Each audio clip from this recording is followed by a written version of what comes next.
Hey, well, let's get started. Good morning. How are you doing on this lovely fall day?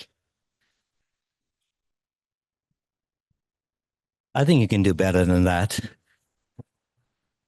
All right. Well, let's get started. It's my absolute pleasure to welcome you to this inaugural symposium of the One Utah Responsible AI Initiative.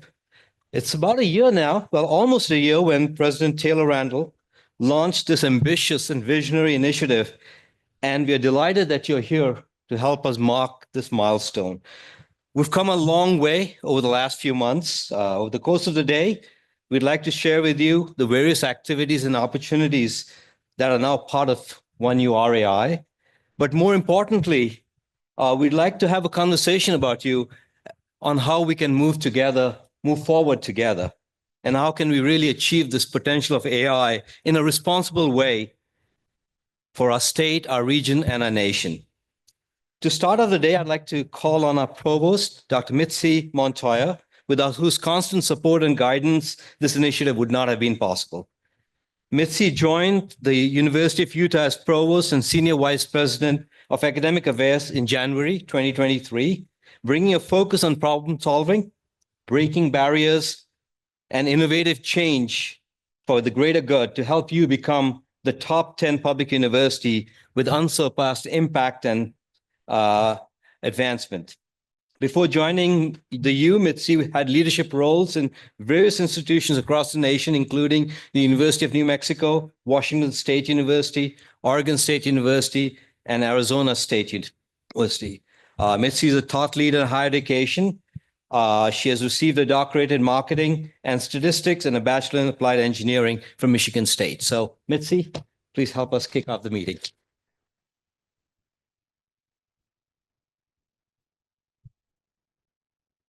Good morning, everyone. It's so great to see everybody here. I'm really happy to have especially our visitors here with us as well to the University of Utah. It is, in fact, a beautiful fall day. Campus always looks like this, so just keep that in mind. Yes, with your snow shovel. This symposium marks a major milestone for responsible AI, as Manish shared. This important initiative, I want to take a moment and brag on Manish for a moment. And I want to do this because it's important to know that through all careful planning with the team that Manish has led, that's how we're at this point right now. Many of you know Manish's background, but I want to share just briefly so that you know that we are, in fact, in good hands. In addition to his illustrious academic career, he also was the director of NSF's Office of Advanced Cyber Infrastructure, where he oversaw investments in national cyber infrastructure, and he served as co-chair of the National Science and Technology Council's Subcommittee on Future Advanced Computing Ecosystems. We are grateful to have Manish here with us, and I want to take just a moment and say thank you to Manish for his leadership.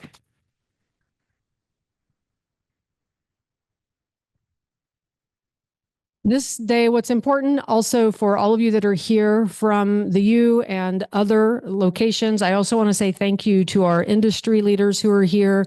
We have representatives from government here as well. And I want to say thank you to members of the executive committee, which includes faculty that spans the entire university. I thank you for your advice, your wise counsel, and most importantly, your time and energy and effort as we work to get this off the ground. And I want to say thank you to our external advisory committee as well. This is important that we have the voice of the community in this effort, guiding us, giving us critical feedback on what we need to do to make sure we are playing the role we should play in the committee, in the community, and with your support. Your involvement, both our external committee and our internal executive committee, your involvement is critical to this project's success. This project is on track. We're moving very steadily and intentionally forward. I'm very excited about the ideas that our external and internal committees have come forward with. We're launching and are in process on working to bring in distinguished visitors, faculty fellows, recognizing our own faculty's work, and postdoc fellows.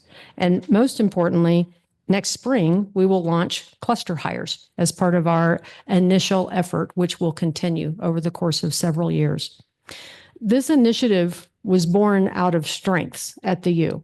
And as we work to continue to advance the University of Utah, interdisciplinary efforts like this that lean into our strengths and build on them are how we are going to do that. We work to continue to advance foundational AI, but also work on solving critical societal problems and doing so in a way that also protects privacy and civil liberties and promoting principles of accountability, transparency, and equity. All of us working together is how we are going to be able to do that. Certainly, we believe the U is poised to lead the way nationally and to continue to build incredible new beneficial outcomes for society. I think, as you know, our initial focus is going to be in 3 areas. First, the environment. Secondly, healthcare. And third, teaching and learning. These are intentionally broad areas, but it is important that we are focusing on areas that we know are of concern to this state and nation broader, and importantly, focusing on both foundational research, but also the responsible application of AI to solve problems in those areas. Overall, one, I just want to say thank you for being here. This is just the beginning. The possibilities of what we have the opportunity to do together are unlimited. And so thank you for your participation. And I hope where we are standing next year is in this place celebrating some amazing outcomes and continuing to look forward to what we can do together. So thank you. Thank you, Manish, for your leadership. Thank you all for your participation and the work that you're doing here with us. And I hope you have a great day at this conference.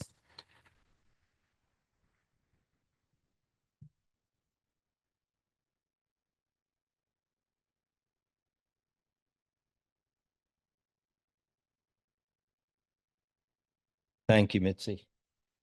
Right. So I'm going to take a few minutes to just set the stage and give you some context about this initiative, and then we'll get started with the program. Oh, wonderful.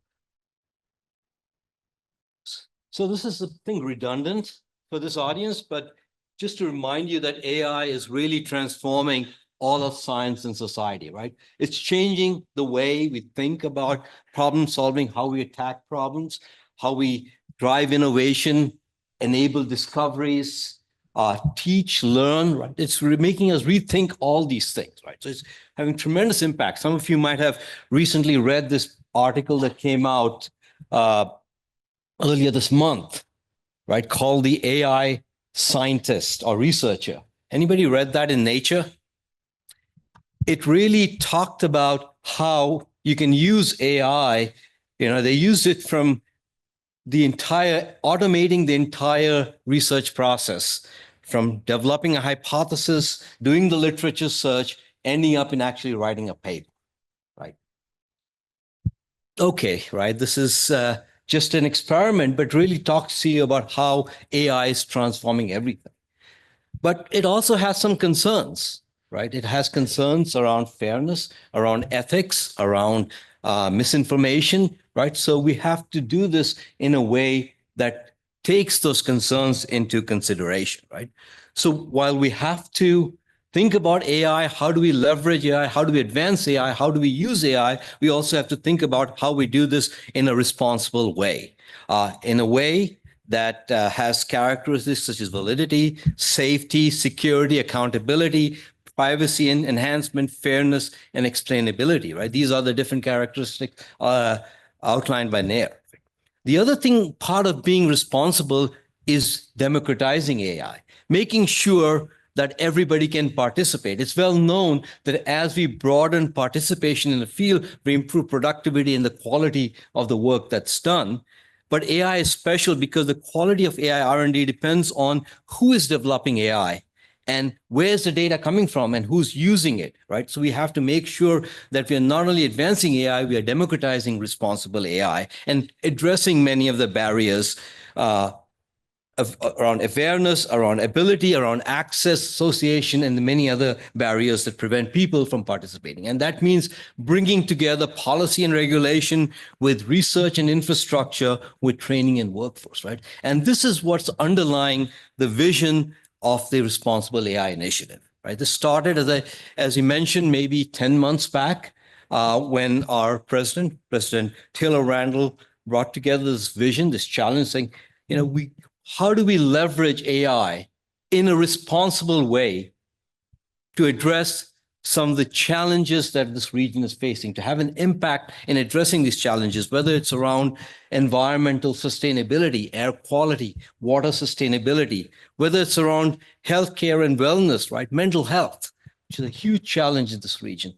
Teaching and learning, workforce development. How do we leverage the power of AI in a translational way to have impact on on the citizens of this state, this region, and this nation? And this builds on the DNA at this university, right? It builds on our ability to have large translational impact by using technology, whether it's visualization graphics, whether it's being Node 4 of the internet, right? How do we leverage technology to engineer, to build real solutions, and through that process, advance the technology itself? We've done it for visual. Can we do this for AI as well, right? So that was the vision behind the Responsible AI Initiative.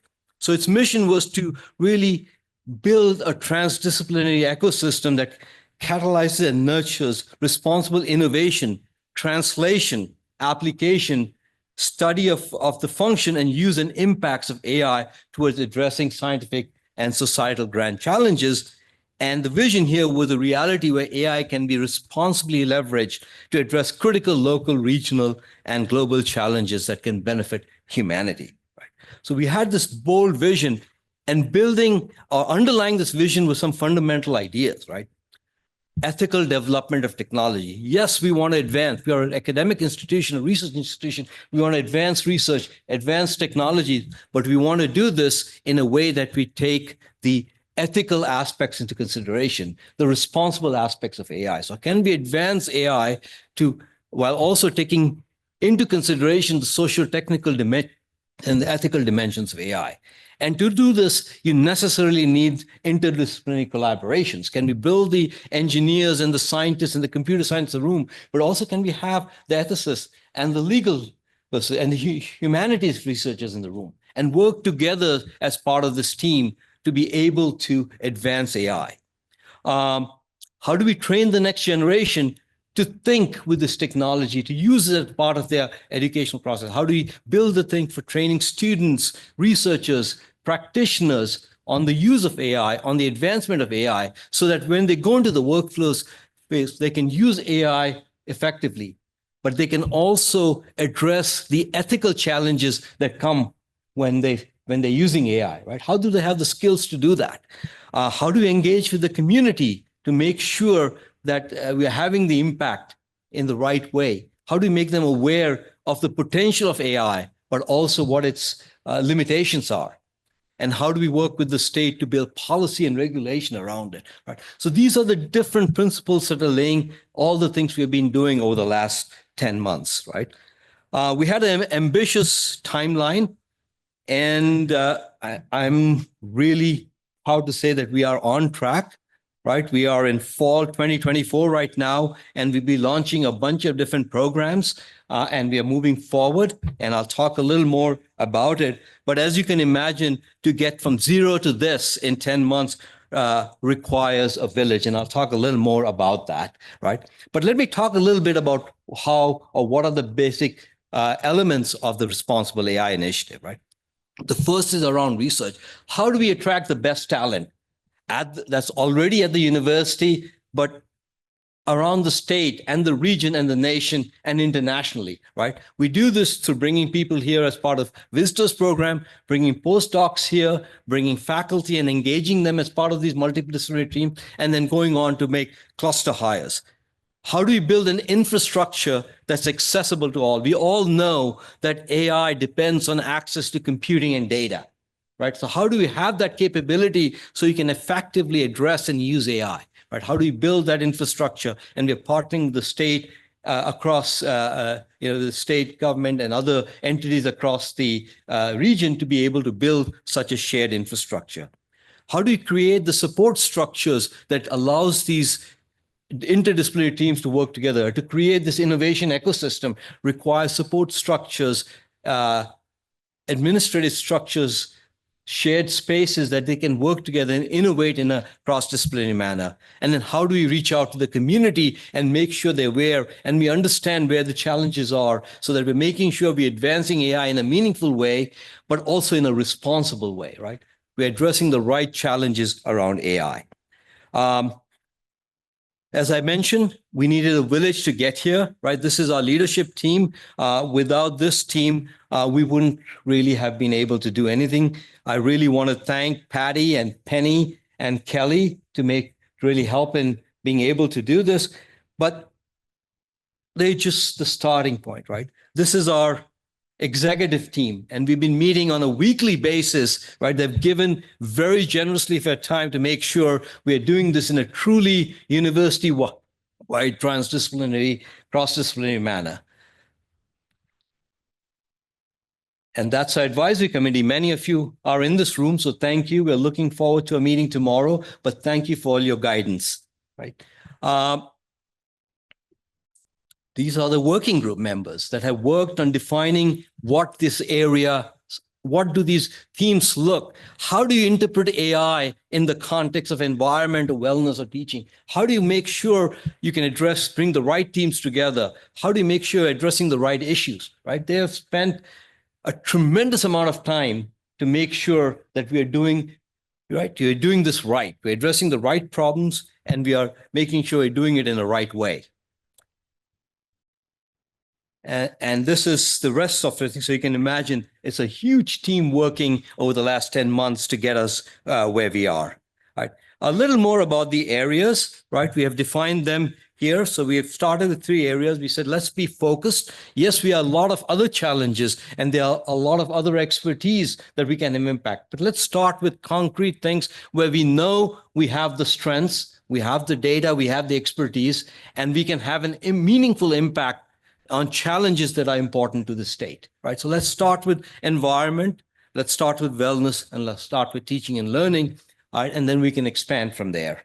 There are a few programs, and Mitzi mentioned some of them. We are starting a faculty fellows program, and the goal here is to bring researchers across the university as part of these multidisciplinary teams so they can work together and be able to address these challenges in a holistic way, in a responsible way, using AI and advance AI itself. We have a distinguished visitors programs where we can bring experts internationally from academia, from industry, from government to come and spend time with us. It could be a week, it could be a month, it could be a year, to embed themselves and bring the expertise and then be champions for this initiative going out. Postdoctoral fellows, young researchers, early career researchers come in and help with innovating around this initiative.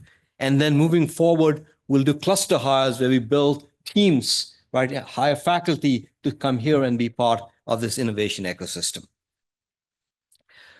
I talked a little bit about infrastructure. We realize how important it is. So we've been doing some strategic planning on what this infrastructure looks like. How do we build a sustainable infrastructure that can provide capabilities, expertise, data to researchers across the state, across the region, right? How do we leverage state-of-the-art technology? We've been partnering with industry, with vendors, with the government to envision what this infrastructure is. We are looking at how we can attract federal funding to support it, how we can attract state funding to support it, right? How do we make sure it's open and accessible in an equitable way across all the researchers in the state, right? So we're thinking a lot and we made some initial investments in this space.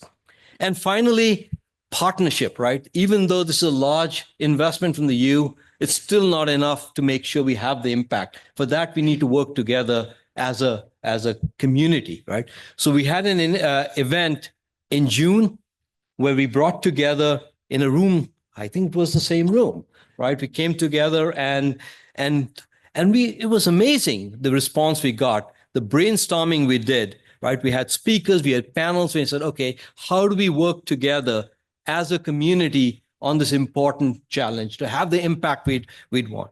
And we came up with concrete next steps and we have acted on those. So at the end of the day, you'll see how and what the next steps there are and how can we move forward on this.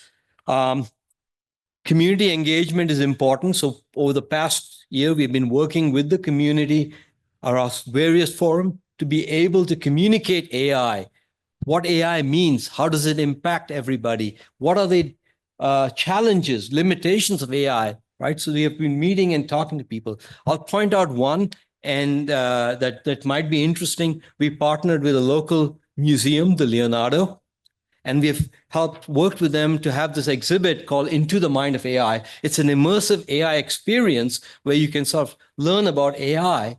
But then after that, we have conversations about what does this mean, right? What are the limitations? What are the potential impacts? What are the concerns around AI? How can you leverage AI, right? So there's a good conversations that come around it, right? And so we're trying to address all aspects of this thing. So with that, we have a tremendous program for you. We arranged for a gorgeous fall day, but even better program. So we keep you indoors here, right? We are here. We're going to have an excellent keynote in a bit, but then we have broken it down into panels, right? We have experts come in to discuss issues that form the basis of our AI. We talk about public-private partnership, responsible AI in environment, in healthcare wellness, and teaching and learning. And then we end with a panel talking about, okay, from here, how do we realize the promise of AI?